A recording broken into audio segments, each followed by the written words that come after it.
पहला चैप्टर पढ़ा था पाषाण काल, और जिसमें जो है आपने देखा था कि पाषाण काल में पुरा पाषाण काल, मध्य पुरा पाषाण काल, उच्च पुरा पाषाण काल, मध्य पाषाण और नव पाषाण काल की बात की थी हमने। यानी मानव का विकास हो रहा है, कैसे वो होमोसेपियन जो है वो डेवलप कर रहा है।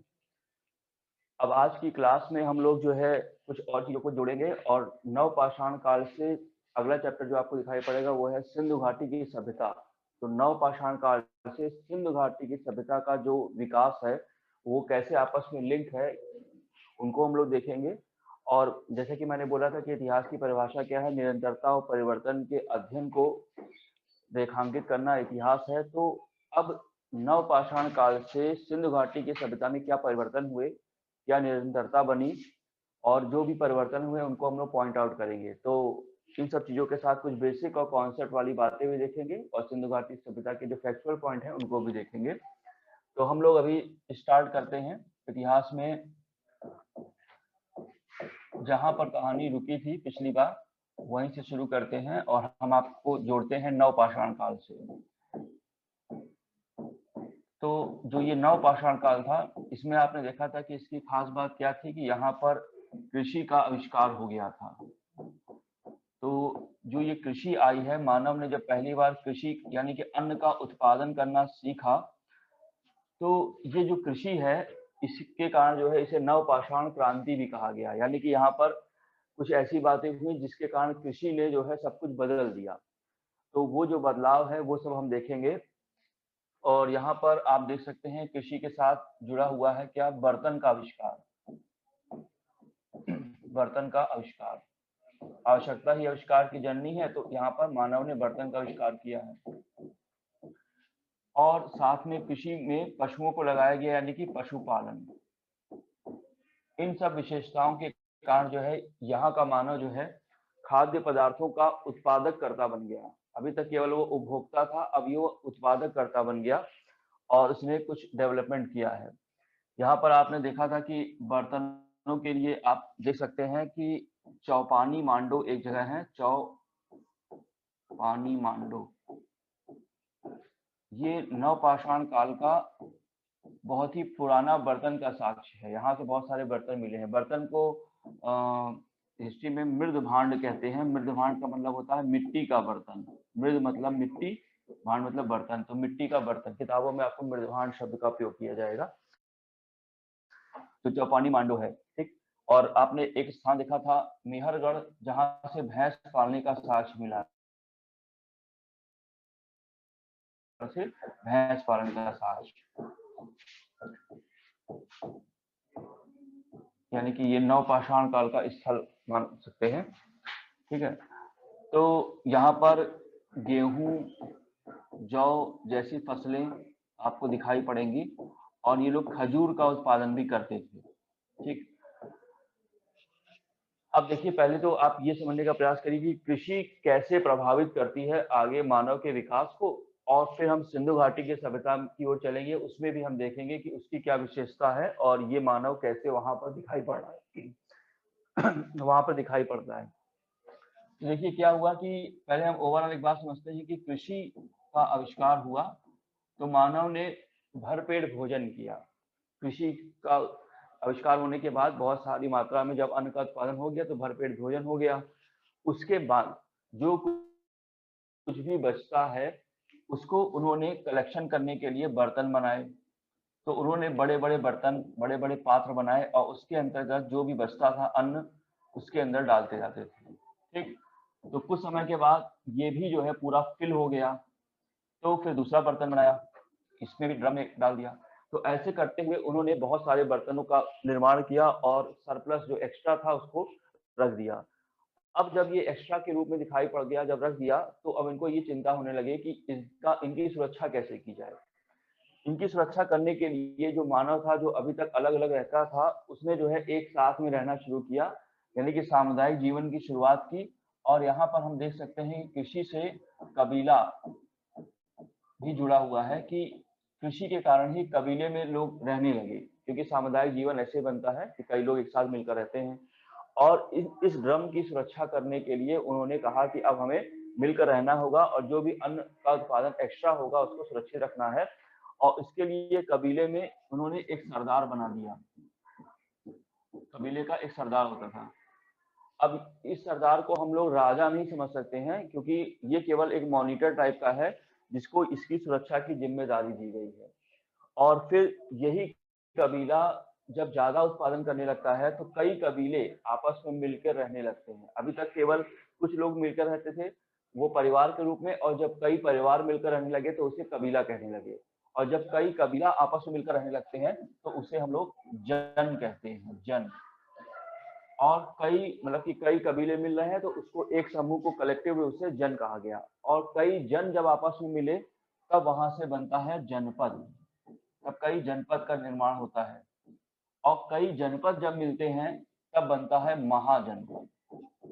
इसीलिए आप आने वाले समय में एक चैप्टर पढ़ते हैं जिसका नाम है 16 महाजनपद। आपको 16 महाजनपद दिखाई पड़ेंगे। अब इन 16 महाजनपद के नाम जैसे आप सुनेंगे तो काशी है, कौशल, अंग, मगध, वज्जी, मल्ल, चेदी, वत्स, कुरु, पांचाल, अस्मक, अवंती, गंधार, कंबोज, ये सब 16 महाजनपद है। इसमें से एक महाजनपद वो है जिसका नाम है मगध। तो मगध एक महत्वाकांक्षी महाजनपद है जिसको अच्छे अच्छे राजाओं की का साथ मिला है, जैसे कि अजातशत्रु, बिंबिसार। ये आने वाले समय की बातें हैं। तो मगध जो है क्या करेगा कि वो अपनी महत्वाकांक्षा के दम पर बाकी महाजनपद पर आक्रमण करेगा। मतलब कि कभी काशी पर हमला करेगा, कभी वज्जी पर हमला करेगा, कभी अवंती पर हमला करेगा। तो वो सारे महाजनपदों को जीतेगा और अपने अंदर मिलाता जाएगा, सबको मगध के अंदर मिलाएगा। और मगध जो है अब महाजनपद से बन जाएगा मगध साम्राज्य। मगध अब साम्राज्य बन जाएगा। तो कबीला से साम्राज्य बनने की कहानी की जड़ में जो है वो कृषि है। अगर ये कृषि ना आती तो इतनी यात्रा भी ना होती, है ना। और फिर साम्राज्य बनने के बाद फिर वही साम्राज्य का प्रसार होता जाएगा और सभ्यता का विकास होगा। एक जगह से पश्चिम से पूरब, दक्षिण भारत, सब जगह सभ्यता का विकास होगा। तो ये एक यात्रा है जो कि नवपाषाण काल से जुड़ी हुई है और वो धीरे धीरे धीरे धीरे करके आगे बढ़ती है। तो बीच में अभी सिंधु घाटी आएगी तो उसकी विशेषता भी देखेंगे हम लोग, तो उसको समझने का प्रयास करेंगे। चलिए, तो ये बात हो गई कि कृषि से कैसे जुड़ा हुआ है साम्राज्य, वो आपने देखा। और आने वाले समय में आप ये भी समझ पाएंगे कि कैसे धर्म भी जुड़ा हुआ है। धर्म एक चैप्टर हम लोग पढ़ेंगे, धर्म और दर्शन। तो उस चैप्टर में अब आप समझेंगे कि कैसे धार्मिक आंदोलन हुए और महात्मा बुद्ध और महावीर, वैष्णव, शैव, ये सारे धर्म कैसे आए। चलिए, ये छोटी सी बात हमने आपको बताई जो कि कॉन्सेप्ट के स्तर पर जुड़ी हुई थी कि कैसे साम्राज्य बनता है। आइए अब आप आगे बढ़ते हैं और अब हम यहाँ पर डिस्कस करने जा रहे हैं अगला चैप्टर जिसका नाम है सिंधु घाटी की सभ्यता।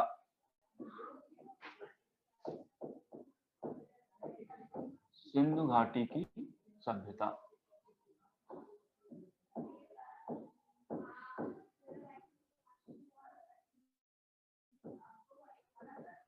सिंधु घाटी की सभ्यता, इसमें शब्द का प्रयोग किया गया है सभ्यता, और दूसरा है सिंधु घाटी की सभ्यता।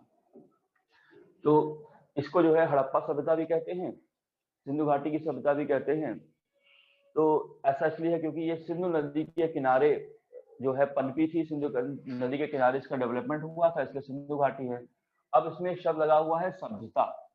कभी कभी हम लोग एक और शब्द सुनते हैं जिसका नाम होता है संस्कृति।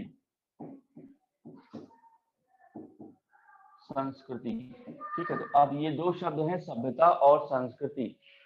तो पहले तो हम लोग इस बात का अंतर समझ लेते हैं कि सभ्यता और संस्कृति में क्या अंतर होता है, ठीक। क्योंकि कभी कभी क्या होता है कि लोग गलत तरीके से दोनों को एक ही चीज मान लेते हैं। मतलब कि कॉन्सेप्ट किस तरह आप क्लियर करते चलेंगे तो आपको ज्यादा समझ में आएगा। क्योंकि इस चैप्टर के बाद जो एक अगला चैप्टर आप पढ़ेंगे उस चैप्टर का नाम है वैदिक संस्कृति। तो गलती से भी वैदिक कभी भी सभ्यता नहीं है, वो वैदिक संस्कृति है। और कभी भी गलती से ये मत कहिएगा कि सिंधु घाटी की संस्कृति है, सिंधु घाटी की सभ्यता है।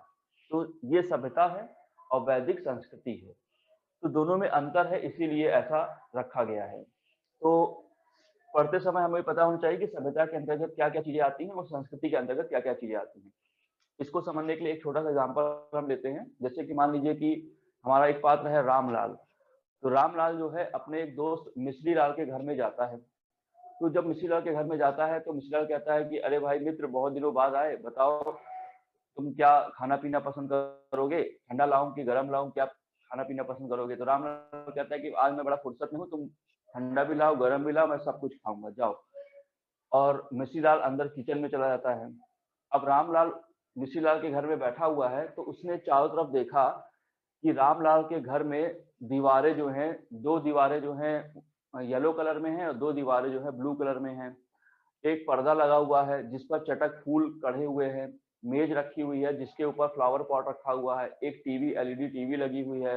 वो चारों तरफ देख रहा है कि रामलाल का जो रूम है वो कैसा है, मिश्री लाल का रूम कैसा है। अब थोड़ी देर बाद मिश्री लाल जो है वो अंदर से किचन से आता है और उसको खिलाने के लिए देता है, कोल्ड ड्रिंक देता है, समोसा देता है, रसगुल्ला देता है, कचौड़ी देता है, फिर चाय देता है, सब कुछ देता है और लो बेटा खाओ, खूब खाओ। और फिर रामलाल खाता है मिश्री लाल के घर में और फिर वो वापस चला आता है। अब जो रामलाल ने मिश्री लाल के घर में जाकर ये देखा कि उसकी दो दीवारें ब्लू और येलो कलर में हैं, चटक फूल लगे हुए हैं पर्दे पर, मेज पर फ्लावर पॉट है, एलईडी टीवी लगी है। ये सारी चीजें जो है मिश्री लाल की सभ्यता है, यानी कि वह कैसे रहता है, सिविलाइजेशन, किस तरीके से हमारे रहने का तौर तरीका जो है ये कहलाती है सभ्यता। और जो मिश्री लाल ने उसको खिलाया, कचौड़ी, रसगुल्ला, समोसा, इमरती, ये सब मिश्री लाल की संस्कृति में आता है। यानी हमारा खान पान क्या है उसका अध्ययन करना, संस्कृति का अध्ययन करना होता है। तो इसीलिए हड़प्पा सभ्यता में हम लोग क्या करते हैं कि ये लोग कैसे रहते थे, इनमें नगर आपको दिखाई पड़ेंगे कि मोहनजोदड़ो, हड़प्पा, धौलावीरा, राखीगढ़ी, बनवाली, ये सब अलग अलग नगर हैं। तो नगर में क्या क्या सामान मिला, कैसे वो रहते थे, सड़कें कैसी थी, भवन कैसे थे, अन्नागार, स्नानागार, इनकी बातें होती हैं। यानी कि सिंधु घाटी की सभ्यता के लोगों का रहने का तरीका, तो सिविलाइजेशन, तो इसीलिए यह कहला रही है सिंधु घाटी की सभ्यता। और वैदिक में क्या पढ़ेंगे, वैदिक संस्कृति पढ़ेंगे। ठीक, तो चलिए इस बात को आप समझ पा रहे होंगे, हड़प्पा सभ्यता है और वैदिक संस्कृति है। क्योंकि किताबों में जैसे होता है कि लिख दिया था या भारत की सभ्यता और संस्कृति है, तो लोग उसको एक सा समझ लेते हैं, जबकि दोनों अलग अलग शब्द हैं। अब हम लोग आते हैं सिंधु घाटी की सभ्यता पर। तो इसकी दो विशेषता है जो कि आपको बिल्कुल याद रखनी है। इसकी दो विशेषता क्या है? नंबर एक, कि यह भारत का पहला नगरीकरण है, यहाँ पर नगर बसे, भारत का पहला नगरीकरण। नगर कैसे? वही मैंने बोला, जैसे कि हड़प्पा एक नगर है, मोहनजोदड़ो एक नगर है, कालीबंगा, राखीगढ़ी, लोथल, धौलावीरा, ये सब नगर हैं। यानी कि नगरों का निर्माण किया गया मानव के द्वारा, पहली बार नगर बनना, यही एक आश्चर्य का विषय है कि कैसे उसने नगर बना लिए। यानी कि ये नगर किसने बनाए हैं? जो मानव नवपाषाण काल में था, जो कृषि करना सीख रहा था, वही जो है नगरों का निर्माण कर रहा है। तो ये एक खास बात है कि मानव ने नगर बसाए। ये भारत का पहला नगरीकरण है। जब मैं ये कहता हूं कि ये भारत का पहला नगरीकरण है, इसका मतलब ये हुआ कि भारत का दूसरा नगरीकरण भी आएगा और फिर भारत का तीसरा नगरीकरण भी आएगा। ठीक, तो पूरे इंडिया में, मतलब ancient India, medieval history, modern history में भारत में 3 बार नगरीकरण हुए हैं। यानी कि नगरों का निर्माण बहुत ज्यादा हुआ है। तो तीनों नगरीकरण को आप जानते रहिए। पहला नगरीकरण तो हो गया सिंधु घाटी की सभ्यता में। उसके बाद क्या होगा कि ये नगर टूट जाएंगे, यानी कि सिंधु घाटी की सभ्यता का पतन भी होगा। तो पतन होने के बाद जब नगर टूट जाते हैं तो वहां पर गांव बस जाते हैं। नगर टूटते हैं तो गांव बसते हैं। तो गांव जब बन जाते हैं तो इस बात को हमने कहा कि ये लोग नगर वाले ना रह के ग्रामीण संस्कृति वाले हो गए। और यहाँ पर आ जाती है वैदिक संस्कृति। यानी कि वैदिक संस्कृति एक ग्रामीण संस्कृति है। कभी भी हमें वैदिक संस्कृति को नगरी संस्कृति नहीं कहना है। वहां पे कोई मुद्रा वगैरह नहीं आई है, वहां पे अब गांव वाली चीजें होने लगी हैं। तो वैदिक संस्कृति ग्रामीण संस्कृति है क्योंकि वो हड़प्पा सभ्यता के पतन के बाद आई है। और कुछ समय के बाद फिर से नगरों का निर्माण होगा, यानी कि गांव वाले फिर से शहर वाले बन जाएंगे। और ये कब होगा? ये तब होगा जब आएगा 16 महाजनपद। ये जो महाजनपद है, ये एक्चुअल में 16 महानगर हैं। ये 16 महानगर हैं, जिसके कारण जो है इसे द्वितीय नगरीकरण कहते हैं। यह भारत का दूसरा नगरीकरण है। उसके बाद कुछ समय के बाद जब भारत पर तुर्क आक्रमण होगा, गोरी गजनवी के बाद जब दिल्ली सल्तनत बनेगी, तो वहां पर भी नगरों की संख्या बहुत ज्यादा होगी, नए नए नगर बसाए जाएंगे, जौनपुर, फिरोजाबाद, फतेहाबाद, ऐसे नगर बसेंगे। तो दिल्ली सल्तनत को भारत का तीसरा नगरीकरण कहते हैं। तो ये बात बिल्कुल ध्यान से रखिएगा कि भारत का पहला नगरीकरण कौन सा है, दूसरा कौन सा है और तीसरा कौन सा है। तो नगरों का निर्माण होना नगरीकरण है। तो अब वापस हम लोग आते हैं सिंधु घाटी की सभ्यता पर और कहते हैं कि यह भारत का पहला नगरीकरण है, ये इसकी विशेषता है। दूसरी विशेषता इसकी क्या है? इसकी विशेषता है कि यह कांस्य युगीन सभ्यता है। यह कांस्य युगीन सभ्यता है, यानी कि यहाँ पर ऐसे लोग पाए जाते हैं जो कि कांसे का प्रयोग करना जानते थे। जो लोग कांसे का प्रयोग करना जानते थे, इसलिए यह कांस्य युगीन सभ्यता है। तो कांसे का प्रयोग और नगरीकरण या सिंधु घाटी की सभ्यता की दो विशेषता है। ठीक।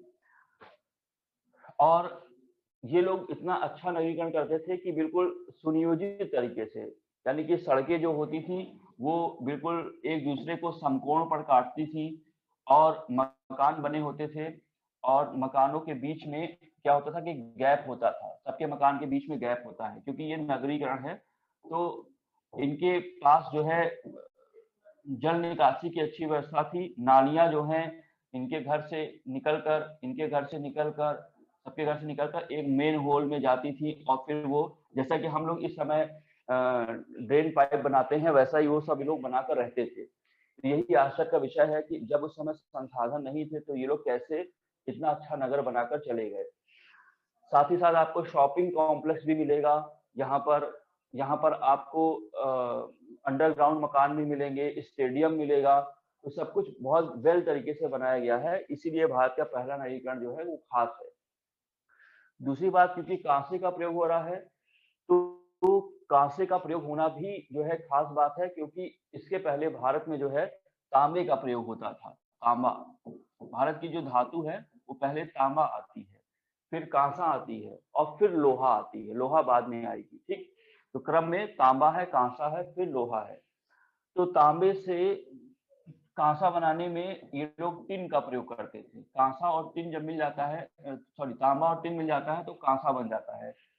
तो ये एक वैज्ञानिक प्रगति का सूचक है कि किसी चीज को मिलाकर एक निश्चित अनुपात में एक नई धातु बना देना, ये एक वैज्ञानिक सोच का परिणाम है जो कि यहाँ पर दिखाई पड़ता है। भारत के पास टिन पहले, तांबा पहले से था, टिन ये लोग व्यापार करके लाते थे, जो उनकी समकालीन सभ्यताएं थी वहां से जाकर, तो ये लाके कांसा बना देते थे। अब यहाँ पर एक क्वेश्चन हम लोग डिस्कस करते हैं जरा। इसमें क्या है कि ये क्वेश्चन जब आता है तो देखिए इसमें क्या पूछा जा रहा है।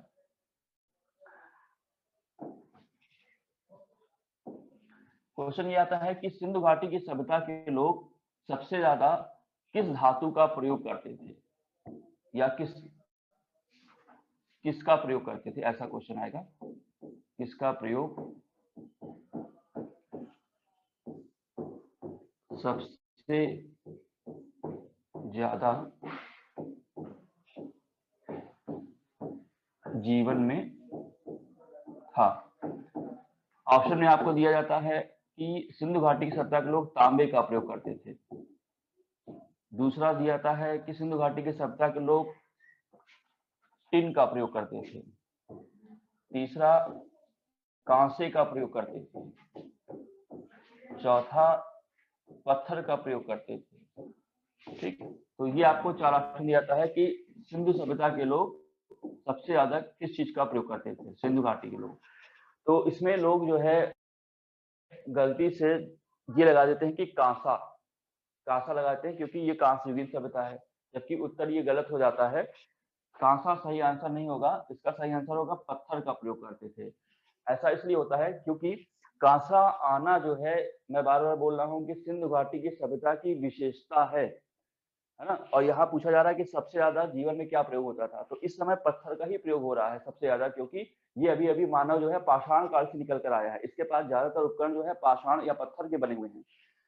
कांसा आना तो एक विशेषता है कि हाँ बन गया था, ऐसा नहीं है कि सबके पास कांसा उपलब्ध हो गया था, कांसे की कुल्हाड़ी है ना, कांसे का हल, ऐसा कुछ नहीं है।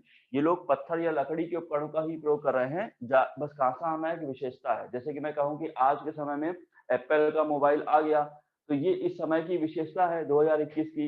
लेकिन ऐसा तो है नहीं ना कि सबके पास एप्पल का मोबाइल हो, ऐसा तो है नहीं। तो हो सकता है कि लोग सबसे ज्यादा एंड्रॉयड मोबाइल का प्रयोग कर रहे हो, तो सबसे ज्यादा किसका प्रयोग हो रहा है? एंड्रॉयड मोबाइल का, यानी कि ये पत्थर का प्रयोग कर रहे हैं। और कांसा क्या है? ये एप्पल का फोन है, यानी कि कांसा आना एक विशेषता है, लेकिन ये प्रयोग सबसे ज्यादा पत्थर का हो रहा है। ये क्वेश्चन आता है, इसलिए ध्यान रखिएगा। तो ज्यादा पूछेगा तो आप पत्थर का प्रयोग करेंगे। चलिए, ये कुछ बात हुई, अब आगे हम बढ़ते हैं, थोड़ी सी बात और डिस्कस करते हैं।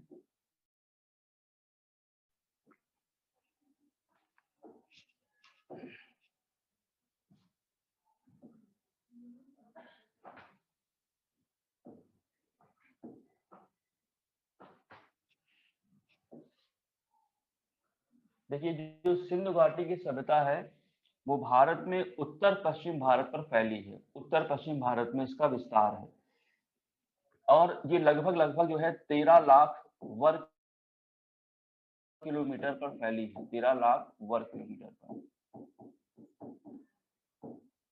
और इसमें जो है सबसे उत्तर में का स्थल जो है वो मांडा है। क्वेश्चन आता है मांडा का स्थल कहाँ पर है, या फिर सबसे उत्तर का स्थल कौन सा है? ये जम्मू कश्मीर में है। सबसे पश्चिम का स्थल जो है ये जो है सुतकांगे डोर है। सुतकांगे डोर ये बलूचिस्तान में है। ये अपने आप पे 4 क्वेश्चन है जो आप ध्यान दीजिए कि पश्चिम का स्थल कौन सा है? सुतकांगे डोर, बलूचिस्तान में। दक्षिण का जो स्थल है वो दैमाबाद है, दैमाबाद, जो कि महाराष्ट्र में है। और पूरब का स्थल जो है वो आलमगीरपुर है, आलमगीरपुर, जो कि मेरठ में है। ठीक, ये सिंधु घाटी के सभ्यता के उत्तर, दक्षिण, पश्चिम, पूरब के स्थल हैं। इसी के अंतर्गत अंतर्गत सारी सभ्यताएं, मतलब कि सारे नगर बसे हुए हैं। इसके बाहर यानी कि आलमगीरपुर के बाद कोई भी सिंधु घाटी की सभ्यता का कोई स्थल नहीं दिखाई पड़ता है, और सुतकांगे डोर के बाद कोई नहीं स्थल, यानी कि इसके अंतर्गत यानी उत्तर पश्चिम भारत में ये सभ्यता फैली थी।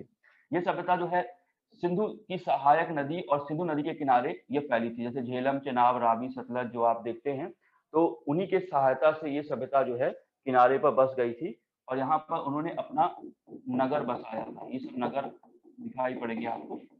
ठीक, अब ये लोग क्या करते थे कि इस सिंधु नदी में अपनी नाव को उतारते थे, है ना, एक जहाज या नाव उतारते थे, और व्यापार करने के लिए ये अपनी समकालीन सभ्यताओं के पास पहुंच जाते थे, वहां से व्यापार करते थे।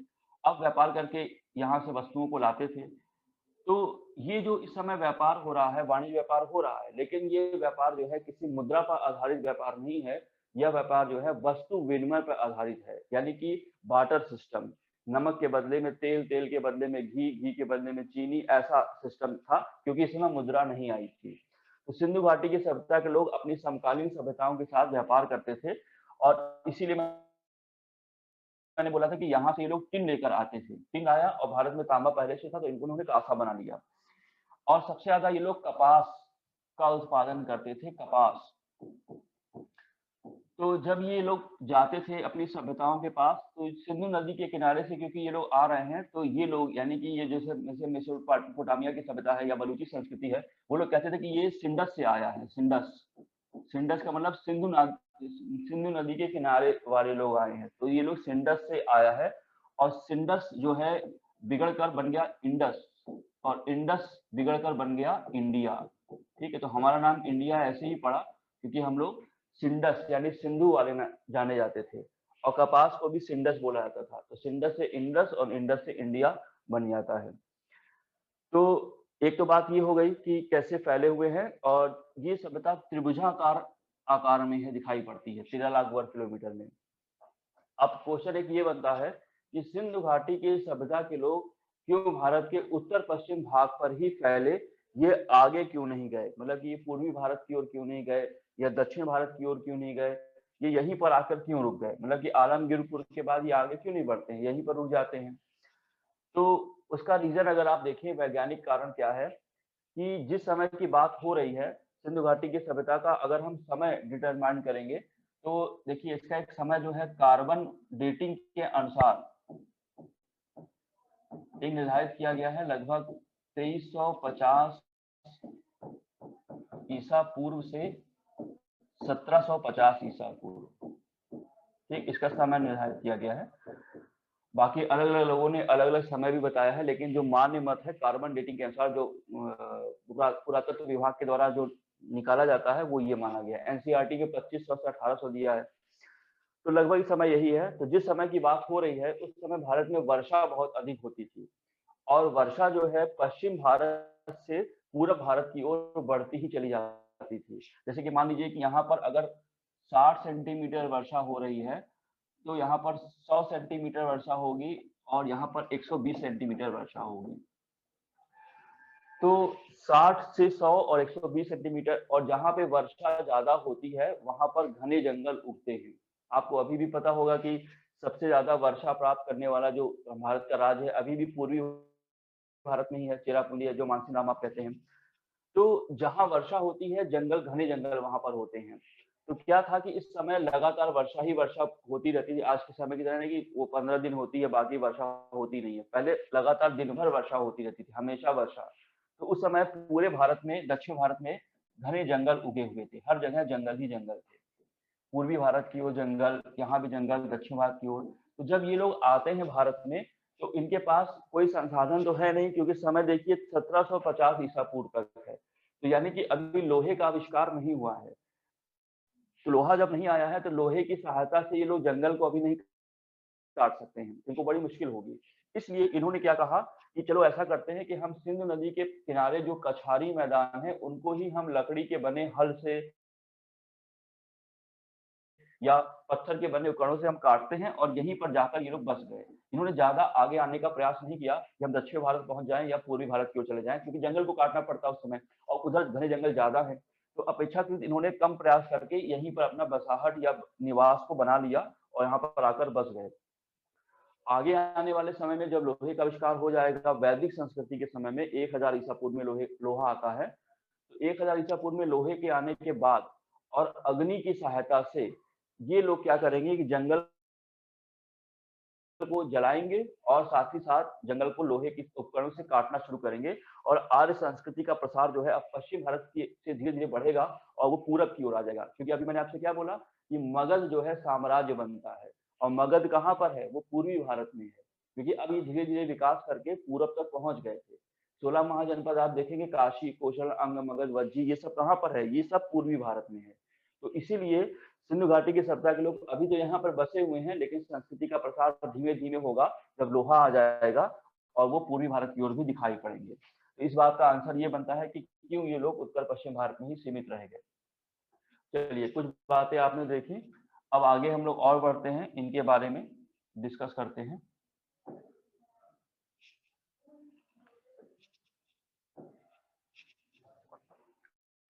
अब यहाँ पर अलग अलग नगर हैं, ठीक, और हर नगर जो है कोई ना कोई नदी के किनारे भी बसा है। तो जैसे कि मान लीजिए फॉर एग्जांपल हम कुछ नगर की चर्चा लिखते हैं यहाँ पर, जैसे ये हड़प्पा है,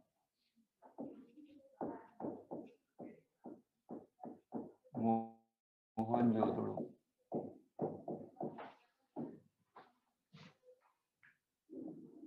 यहाँ पर चहुंदड़ो,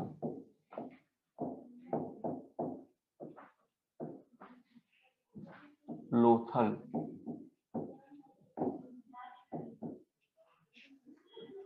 कालीबंगा,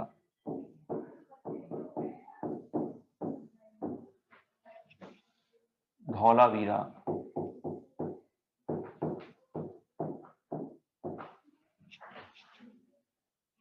रंगपुर,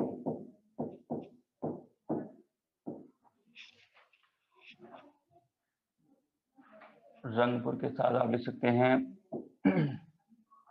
राखीगढ़ी,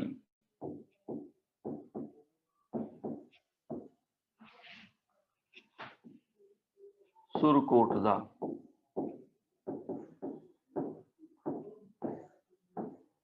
ये अलग अलग नगर हैं।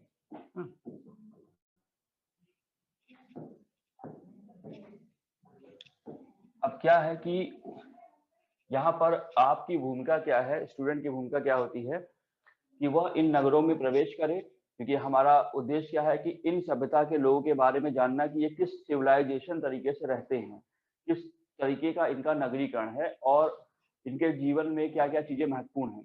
तो हर नगर में आपको प्रवेश करना है और अपने साथ एक बैग लेकर जाना है और उसमें जो भी वस्तुएं आपको मिलती जाएंगी आप उन वस्तुओं को उसमें डालते जाइएगा। और आपसे क्वेश्चन पूछा जाएगा, हाँ भाई बताओ हड़प्पा में गए थे तो क्या वस्तु देखी, तो आपने निकाला बैग से कि हाँ पर यहाँ पर ये वस्तु थी, मोहनजोदड़ो में ये वस्तु थी। सबके बैग आपको अलग अलग बनाकर रखने हैं और हर नगर के सामान को आपको लाना है। तो इन्हीं से एक क्वेश्चन आता है कि ये लोग यहाँ पर क्या पाया गया, वहां पर क्या पाया गया, क्या साक्ष्य आपने देखा, ये सारी चीजें जो है इन नगरों से आती हैं।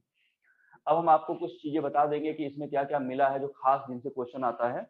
लेकिन उसके पहले एक क्वेश्चन और डिस्कस करते हैं जो कि महत्वपूर्ण क्वेश्चन है। क्वेश्चन ये आता है कि सिंधु घाटी सभ्यता का सबसे बड़ा स्थल कौन सा है? सिंधु घाटी की सभ्यता का सबसे बड़ा स्थल कौन सा है?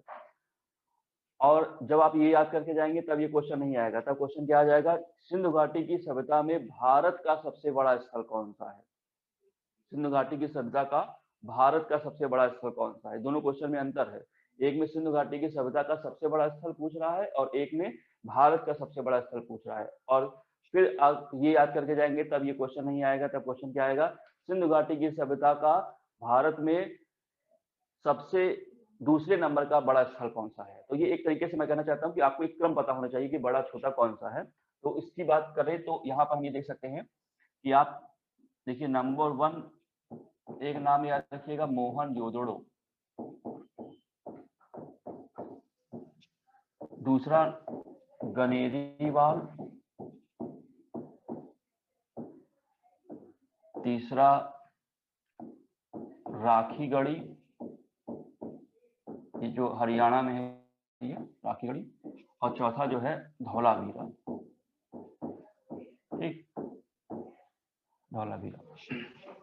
तो ये क्रम है। और अगर क्वेश्चन आएगा कि सिंधु घाटी की सभ्यता का सबसे बड़ा स्थल, तो वो मोहनजोदड़ो होगा। ठीक है। और ये दो जो हैं वो भारत के सबसे बड़े स्थल हैं। तो यानी भारत में इनका क्रम जो होगा वो 1 और 2 हो जाएगा। सिंधु सभ्यता में इनका स्थान तीसरा और चौथा है, लेकिन भारत में पूछेंगे तो पहला राखीगढ़ी है और दूसरा धौलावीरा सबसे बड़ा। पहला राखीगढ़ी और दूसरा स्थल धौलावीरा है। और सिंधु घाटी की सभ्यता में इसका चौथा स्थान आएगा धौलावीरा का। और सबसे बड़ा स्थल मोहनजोदड़ो है, उसके बाद गनेरीवाल है, फिर राखीगढ़ी, फिर धौलावीरा। मतलब ये 4 चीजें आपको ध्यान रखनी है जिससे आप क्रम से लगा सकें। सिंधु घाटी की सभ्यता का पूछे तब और भारत का स्थल पूछे तब। ठीक, एक बात ये ध्यान रखिएगा।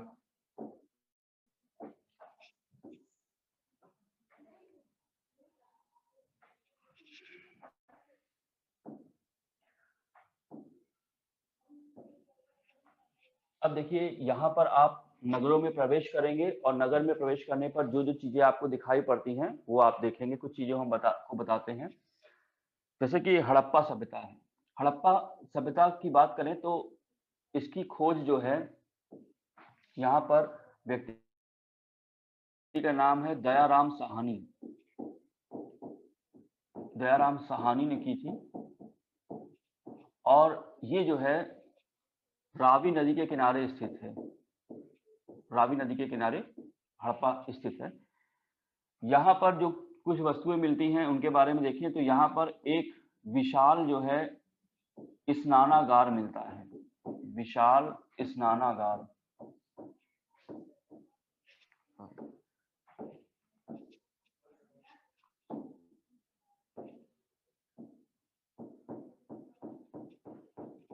यानी कि बहुत सारे लोग एक साथ नहाते थे, ऐसा प्रमाण मिलता है। तो ये सार्वजनिक स्थल है, सबसे बड़ा सार्वजनिक स्थल है। और साथ ही साथ एक विशाल अन्नागार मिलता है, यानी कि अन्न को रखने का स्थान, क्योंकि कृषि तो आ चुकी थी तो जो भी बचता था उसको एक जगह पर रखते थे। विशाल स्नानागार और विशाल अन्नागार मिलता है। तो यहाँ पे क्वेश्चन ये बनता है कि हड़प्पा सभ्यता की सबसे बड़ी इमारत कौन सी है? तो जब बड़ी इमारत पूछेगा तो आप बताएंगे अन्नागार, बड़ी इमारत। और सबसे सार्वजनिक स्थल कौन सा है? सबसे बड़ा सार्वजनिक स्थल मतलब कि सब लोग पब्लिक प्लेस टाइप का, तो आप बताएंगे विशाल स्नानागार। ठीक, इसके अलावा यहाँ पर एक कब्रिस्तान मिला है जिसका नाम समाधि R37 दिया गया है, समाधि R37 स्थान दिया गया है। मतलब कि जो जो वस्तुएं मिलती जा रही हैं बस उनको आपको ध्यान रखना है। समाधि R37 उसका नाम दिया गया है। इसके साथ यहाँ पर एक नारी की मूर्ति दिखाई पड़ती है, जिसके गर्भ से जो है एक पौधा निकला हुआ दिखाया गया है, जिसके गर्भ से पौधा निकला दिखाया गया है नारी की मूर्ति से। तो इसे जो है मातृ देवी की मूर्ति कहा गया है, मातृ देवी की मूर्ति। यानी कि इससे पता ये चलता है कि यहाँ पर माता की सत्ता, यानी कि हड़प्पा सभ्यता के लोग मातृ सत्तात्मक थे, मातृ सत्ता को महत्व मिला हुआ था। तो ये कुछ चीजें हैं। एक बोतल मिली है, मैंने कहा कि अगर आपको सामान बस लग के जाना, बोतल मिली है जिसमें काजल मिलता है, काजल का साक्ष्य यहाँ से मिलता है, बोतल से काजल का साक्ष्य यहाँ पे मिलता है। समाधि R37, और ये दो टीले में विभाजित थे, एक को पूर्वी टीला और एक को पश्चिमी टीला कहते हैं, पूर्वी टीला और पश्चिमी टीला। जिसमें ये बता सकते हैं कि यहाँ पर कुछ जगह पर निम्न वर्ग के लोग या मजदूर श्रमिक रहते थे और यहाँ पर सभ्य लोग रहते थे, ऐसा बताया जाता है। तो हड़प्पा के अंतर्गत ये सारी चीजें आपको दिखाई पड़ रही हैं, जो कि रावी नदी के किनारे है। ठीक, अब हम लोग मोहनजोदड़ो की बात कुछ करते हैं, देखते हैं यहाँ पर क्या क्या चीजें मिलती हैं।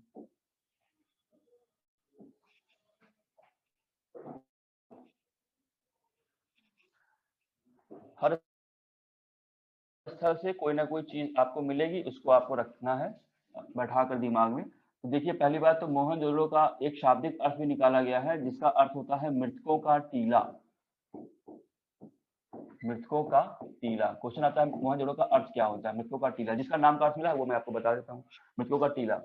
यहाँ की खास क्या बात है, यहाँ की खास बात यह है कि यहाँ पर एक हाथी का कपाल मिला है, हाथी का कपाल, उसका सर, कपाल खंड। दूसरा, यहाँ पर एक सीपी का बना पैमाना, सीपी का पैमाना। इससे पता चलता है कि ये लोग मेजरमेंट करना जानते थे, पैमाना मिला है। ठीक, और यहाँ पर एक ये खास है कि मोहनजोदड़ो से जो है एक मूर्ति दिखाई पड़ती है, जिसको जो है पाशुपति शिव बताया गया है। पाशुपति शिव यानी कि शिव का जो प्रमाण है वो सबसे पहले हड़प्पा सभ्यता में दिखाई पड़ता है, और लिंग पूजा का सर्वाधिक प्राचीन प्रमाण भी हड़प्पा सभ्यता से दिखाई पड़ता है। एक्चुअली हड़प्पा सभ्यता ने जो कुछ दिया है उसको आज भी हम लोग फॉलो कर रहे हैं। जैसे कि एंशिएंट इंडिया की यही खास बात है, प्राचीन भारत की, जो वो दे देती है या जो भी निर्माण कर देती है वो आज तक हम लोग फॉलो करेंगे। जो पहली बार मंदिर जैसे बना दिए गए वैसे ही मंदिर आज भी हम बनाते हैं। फॉर एग्जाम्पल कि गुप्त काल में पहली बार शिखर मंदिर का निर्माण हुआ, यानी कि वो शिखर बनाने लगे मंदिर में। तो शिखर के बिना अब आज कोई भी मंदिर नहीं बनता है। अगर जिस मंदिर में शिखर नहीं होगा तो उसको कहेंगे अरे ये तो मंदिर लगता ही नहीं है। तो ये कहाँ की देन है, एंशिएंट इंडिया की देन है। तो वैसे ही हड़प्पा सभ्यता ने क्या दिया है आपको कि शिव की पूजा, यानी कि लिंग पूजा, जो आज हम लोग शिवलिंग की पूजा करते हैं, वो हड़प्पा सभ्यता में शुरू हो गई थी। यहाँ पर उन्होंने दिया है सूर्य पूजा, सूर्य पूजा का प्रमाण हमें यहाँ से मिलता है। और साथ ही स्वास्तिक का चिन्ह जो हम यूज करते हैं, स्वास्तिक शुभ लाभ में, वो भी जो है यहाँ पर दिखाई पड़ता है। तो वैसे ही यहाँ पर एक पाशुपति की मूर्ति मिली है। अब इससे जो क्वेश्चन आता है वो आप देखिए, मान लीजिए कि एक मूर्ति है फॉर एग्जाम्पल, और वो बैठी हुई है, मतलब कि वो एक बैठी मुद्रा में है, जिसके जो है दो सींग दिखाए गए हैं, दो सींग दिखाए गए हैं, और इसके दाएं और बाएं, ठीक है, इसके दाएं और बाएं जो है, दाएं साइड पर मतलब कि राइट साइड पर और लेफ्ट साइड पर अलग अलग जानवर बने हुए हैं, उनसे क्वेश्चन आता है। तो इसके जो लेफ्ट साइड पर है, अगर जो लेफ्ट साइड पर की बात करें तो यहाँ पर हाथी और बाघ बैठा हुआ है, और राइट साइड पर भैंस या भैंसा और गैंडा बैठा हुआ है।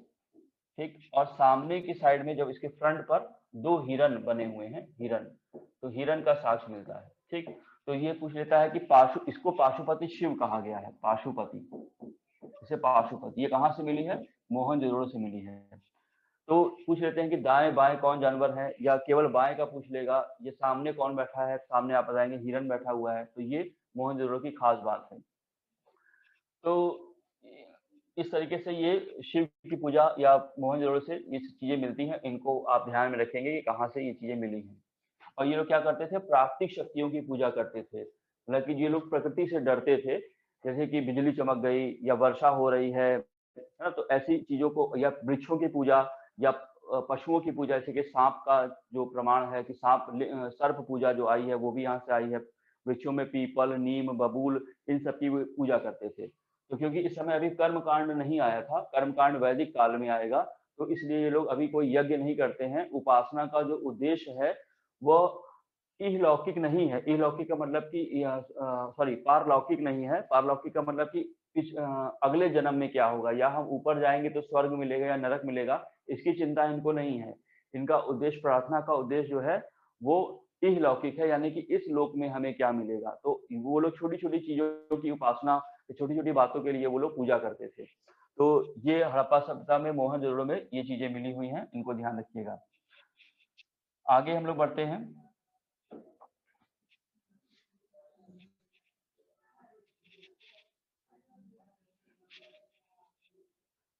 अब ये जो भी चीजें यूज करेंगे हमें उनका पता होना चाहिए, तो इसलिए ये एक आवश्यक बुराई है कि आपको थोड़ा सा अजीब लगेगा, लेकिन इसको याद करना पड़ता है कि कौन वस्तुएं कहाँ से मिली हैं। अब चौहुंदड़ों की बात करें तो चौहुंदड़ो जो है वो सिंधु नदी के किनारे स्थित है, और इसकी खोज जो है M.G. मजूमदार ने की है। उनके खोजकर्ता का नाम है M.G. मजूमदार। चौहुंदड़ो, इनकी खास क्या बात है, चौहुंदड़ो से जो चीजें मिली हैं, एक खास बात तो यह है कि चौहुंदड़ो से एक संस्कृति का प्रमाण मिलता है जिसे कहते हैं झूकर झाकर संस्कृति। झूकर झाकर संस्कृति, यहाँ से इस संस्कृति का प्रमाण मिलता है। इसको कहा गया है झूकर झाकर संस्कृति। चौहुंदड़ो से आपको दिखाई पड़ेगा कि यहाँ पर लिपस्टिक का साक्ष्य मिलता है।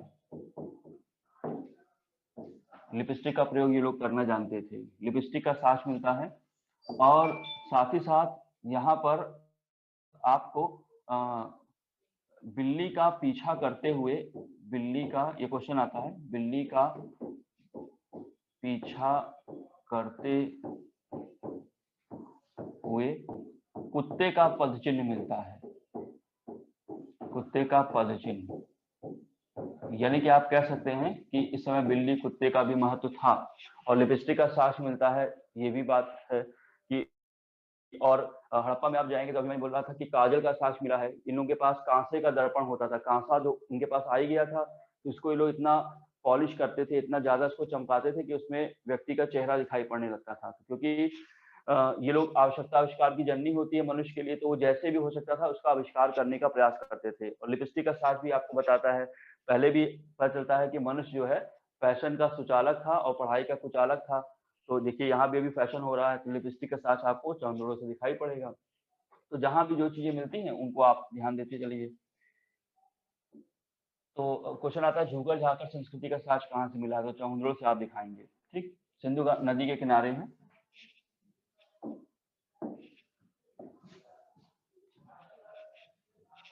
अब हम बात करते हैं लोथल की। लोथल एक खास बात है लोथल की। पहली बात तो इसकी खोजकर्ता का नाम देख लीजिए, इनके खोजकर्ता का नाम है mister S.R. Rao. S.R. Rao खोजकर्ता का नाम है। और लोथल जो है एक नदी है भोगवा, ये भोगवा नदी के किनारे स्थित है। नदी पूछ सकते हैं कि किस नदी के किनारे है। कोई भी सभ्यता आवश्यक रूप से किसी नदी के किनारे ही जन्म लेती है, और जब वो नदियां समाप्त होने लगती हैं तो उस सभ्यता का पतन हो जाता है। तो भोगवा नदी लोथल से जुड़ी हुई है। यहाँ की खास बात, सबसे खास बात है जो अलग करती है इसको, कि यहाँ से बंदरगाह का साक्ष्य मिलता है। इसका मतलब ये है कि ये लोग व्यापार करते थे, बंदरगाह का साक्ष्य मिलता है। कुछ किताबों में आपको मिलेगा गोदीवाड़ा का साक्ष्य, गोदीवाड़ा। ठीक, ये अहमदाबाद में स्थित है। तो गोदीवाड़ा का साक्ष्य मिलता है, ये खास बात। दूसरी बात कि यहाँ पर एक साथ 3 युग्मित समाधियां मिलती हैं, 3 युग्मित समाधियां, यानी कि तीनों को जोड़कर जो है रखा गया है समाधि, और इसे जो है मम्मी का एग्जाम्पल माना गया है। मम्मी यानी कि ये मेसोपोटामिया या मिस्र की सभ्यता से थोड़ी बहुत प्रभाव होगा इसका, क्योंकि मसाले में लपेट कर रखा गया है। तो यहाँ पर 3 युग्मित समाधियां दिखाई पड़ती हैं। अब यहाँ पे क्या था कि सिंधु घाटी की सभ्यता में 3 तरह का जो है शवाधान प्रचलित था। एक तो ये जला देते थे, इसे कहते थे पूर्ण शवाधान। दूसरा था आंशिक शवाधान। आंशिक शवाधान में क्या करते थे कि ये लोग कुछ चीजों को नष्ट करते थे और बाकी शव को पशु पक्षियों को खाने के लिए छोड़ देते थे, तो उसे कहते थे आंशिक शवाधान। और कुछ समाधान में क्या करते थे ये लोग, इनके यहाँ मतलब ऐसी मान्यता थी, मृतक के साथ जो है दाह संस्कार तो कर भी देते थे, और कुछ जगह पे ऐसा होता था कि जब किसी को ले जाते थे शव को दफनाने के लिए, तो वो लोग बाकी सब कुछ ठीक कर देते थे, लेकिन उस शव का जो है ये लोग पैर काट लेते थे, और पैर काट कर वो अपने साथ ले आते थे और अपने मकान में किसी घड़े के अंदर उसको कर कर दफना देते थे, अपने आंगन में या पीछे कहीं पर बगीचे में। उनका मानना ये था कि जो मर गया है व्यक्ति, वह आत्मा के रूप में भटक कर वापस आ सकता है, तो हम पहले से इनका इंतजाम करने पैर काट के रख लेते हैं, तो ये आ ही नहीं पाएगा। तो ये उनका अपना मानना था, इसलिए इसके पैरों को काट दिया गया था। जैसे अभी आपने पिछली क्लास में पढ़ा था कि बुर्ज होम और गुफ कराल से मालिक के साथ कुत्ते को दफनाने का साक्ष्य मिला है, तो ये सब उनकी अपनी मान्यताएं हैं जिसके कारण जो है वो करते थे। तो यहाँ पर ऐसा 3 युग में समाधियां मिली हैं, जो कि मम्मी का एग्जाम्पल है, जो लोथल से मिलता है। इसके अलावा एक बर्तन पर, कोई बर्तन मिला होगा, उस बर्तन पर क्या लिखा हुआ है कि जो पंचतंत्र में जो आप कहानी पढ़ते हैं, पंचतंत्र की चालाक लोमड़ी की कहानी, चालाक लोमड़ी,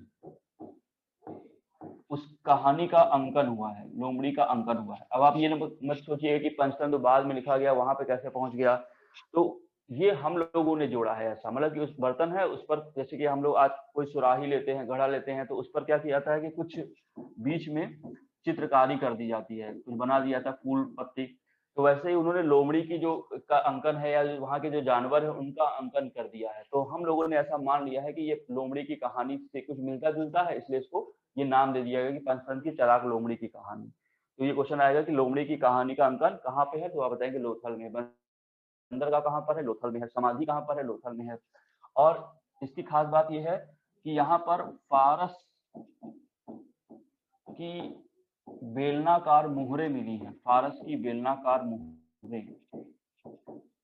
तो ये लोग फारस के साथ व्यापार करते होंगे, तभी ये मुहर आई है, इससे पता चलता है, फारस की बेलनाकार मुहरें। तो इनके व्यापारिक संबंधों का भी दिखाई पड़ता है कि संबंध होगा जरूर अपनी सभ्यताओं के साथ, क्योंकि यहाँ पर एक जो सभ्यता है वहां पर एक अभिलेख मिला है जिसमें जो है सिंधु घाटी की सभ्यता को मेलुहा कहा गया है, मेलुहा। और जो ये मेलुहा शब्द है, इसको बाद में देखा गया कि ये हड़प्पा है, और कोई नहीं, ये हड़प्पा है। तो ये हाथ से हड़प्पा, ध्यान रखिएगा। एक देश और मिलता है जिसका नाम है दिलमन, दिलमन। तो ये देश जो है बहरीन माना गया है, जो आज का बहरीन है उसको दिलमन माना गया है। और हड़प्पा यानी कि ये लोग एक दूसरे के यहाँ जाते थे और बंदरगाहों पे जाकर व्यापार करते थे, तो इसका मतलब ये लोग समकालीन होंगे, इसीलिए ऐसा नाम बार बार दिखाई पड़ रहा है। ठीक, तो ये लोथल में कुछ चीजें मिली जो मैंने आपको बताई, उसको ध्यान रखिएगा।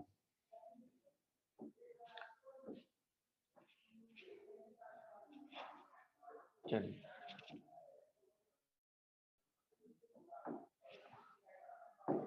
ये बस जानकारी के लिए और इनसे जो क्वेश्चन आता है उसको करने के लिए है।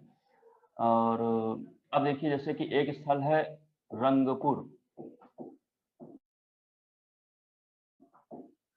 रंगपुर, तो इसकी खोज जो है रंगनाथ राव ने की है, रंगनाथ राव, रंगनाथ राव। रंगपुर क्या है, इसकी नदी इंपॉर्टेंट है, ये मादर नदी के किनारे स्थित है। ठीक है, और इसका साक्ष्य, एक ही साक्ष्य खास है, वो है धान की भूसी, धान की भूसी मिलना, ये खास बात है। दूसरा स्थल आपके सामने मैंने लिखा था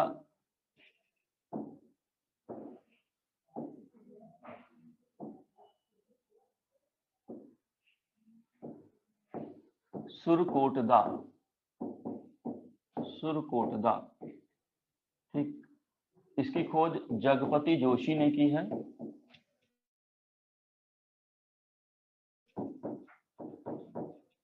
जगपति जोशी। और ये जो है सुरकोटदा दाश्क नदी के किनारे स्थित है। एक नदी है जिसका नाम है दाश्क, नदी के किनारे स्थित है। इसकी स्थल की खास बात क्या है, यहाँ से घोड़े की अस्थियां मिली हैं। ये खास बात है। जहां जहां भी घोड़ा आता है वो थोड़ा सा इंपॉर्टेंट इसलिए हो जाता है क्योंकि भारत में घोड़े नहीं हैं और वो बाहर से हमेशा अच्छी किस्म के घोड़े भारत में कभी नहीं रहे, घोड़े का हमेशा आयात किया गया। तो घोड़ा आना एक विशिष्ट बात है। कहीं पर घोड़े की मूर्ति है, कहीं पर घोड़े का जबड़ा मिला है, कहीं घोड़े की अस्थियां मिली हैं, तो उनसे क्वेश्चन बनाने का ये लोग प्रयास करते हैं। तो सिरकोटदा से घोड़े की अस्थियां मिली हैं, ये खास बात है, जो कि दाश नदी के किनारे स्थित है। एक स्थल और देखिएगा, कालीबंगा। कालीबंगा, कालीबंगा की खोज जो है ए घोष ने की थी, या इनका नाम है अमलानंद घोष। अमलानंद घोष, और अमलानंद घोष ने की थी। और ये जो है कालीबंगा सिंधु नदी के किनारे स्थित है। और यहाँ पर कालीबंगा का अर्थ बताया गया है काले रंग की चूड़ियां, काले रंग की चूड़ियां। कुछ स्थलों के को आइडेंटिफाई करके उनका नाम दिया गया है, काले रंग की चूड़ियां। और यहाँ की खास बात यह है कि यहाँ पर जुते हुए खेत का साक्ष्य मिला है। देखो जहां जहां भी कृषि आ रही है वो इंपॉर्टेंट है। जुते हुए खेत का साक्ष्य मिला है जिसमें सरसों वगैरह लगाई गई है, सरसों और मटर लगाई गई है। तो यानी कि ये लोग इन चीजों से परिचित होंगे, इसलिए ऐसा हो रहा है। तो कालीबंगा में ये चीज दिखाई पड़ती है। तो ये बात, चलिए आगे कुछ और चीज देखते हैं।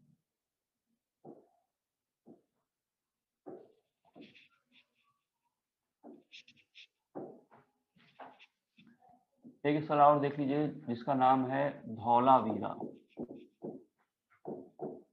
धौलावीरा, धौलावीरा की खास बात, सबसे बड़ी बात यह है कि यहाँ पर स्टेडियम का साक्ष्य मिला है। स्टेडियम, एक बहुत विशाल का स्टेडियम मिला है। ये आश्चर्य का विषय है कि कैसे इन्होंने इतना बड़ा स्टेडियम बना लिया। जैसे कि मैंने बताया था कि ये सिंधु घाटी की सतह में पूर्वी टीला और पश्चिमी टीला हड़प्पा में पाया गया था, यानी कि हमेशा नगरों को दो भाग में बांटा गया था। लेकिन यहाँ पर ये तीन भाग में बटा हुआ, ये तीन पार्ट में बटा हुआ नगर दिखाई पड़ता है। और यहाँ पर एक कमी यह है कि सिंधु घाटी की सभ्यता की विशेष प्रणाली जल निकासी का अभाव दिखाई पड़ता है, क्योंकि ये धीरे धीरे सिंधु घाटी की सभ्यता का पतन की ओर दिखाई पड़ेगा, पतन की ओर जा रहा है धौलावीरा, इसलिए ऐसा दिखाई पड़ रहा है। और ये क्या है, ये चौथा बड़ा स्थल है, इसका नंबर 4 है भारत के नगरों में। ठीक, तो ये कुछ स्थल हैं जिनके बारे में हमने कुछ चर्चा की, या जहां जहां जो चीजें मिली हैं वो आप देखेंगे।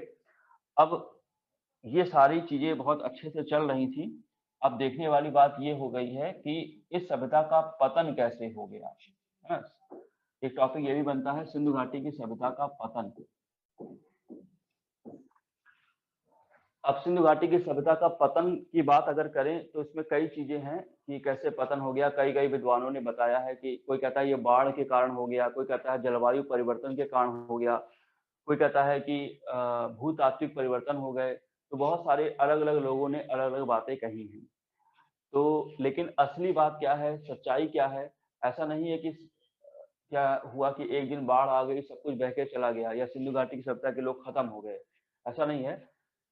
सच्चाई यह है कि सिंधु घाटी की सभ्यता के पतन का अर्थ जो है उसकी विशेषता का पतन होना है। उसकी विशेषता क्या थी? उसकी विशेषता थी नगरीकरण, और दूसरी विशेषता क्या थी? कांसे का प्रयोग।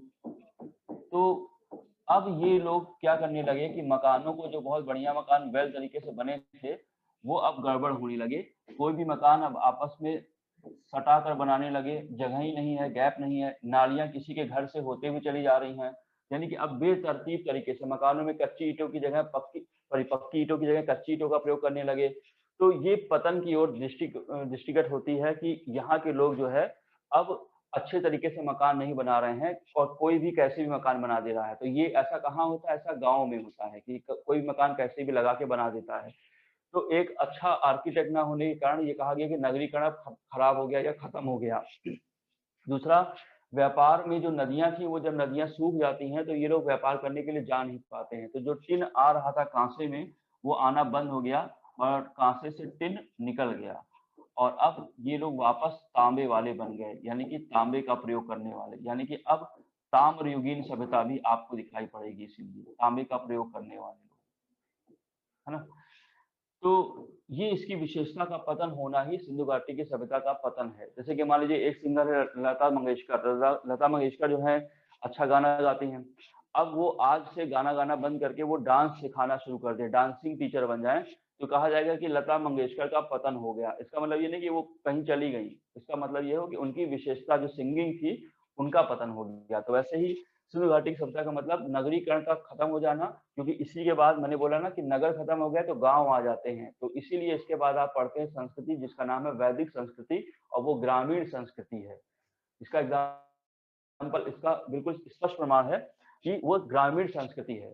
अगर वो नगरी बनी रहती तो सिंधु घाटी के लोग वहीं पे बने रहते, लेकिन नगरी संस्कृति है और टिन का हट जाना और वापस तांबे पर आ जाना, ये भी उनका पतन दिखाई पड़ता है।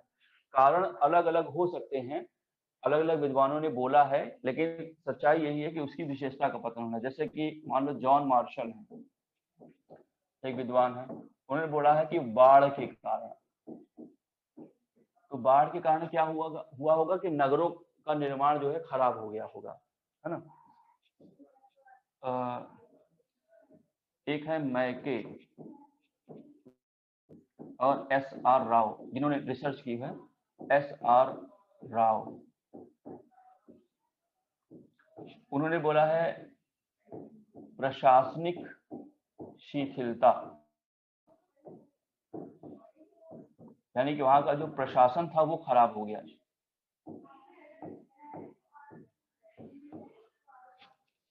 RL स्टाइन,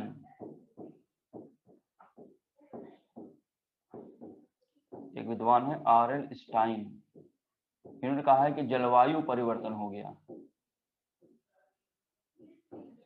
जलवायु परिवर्तन।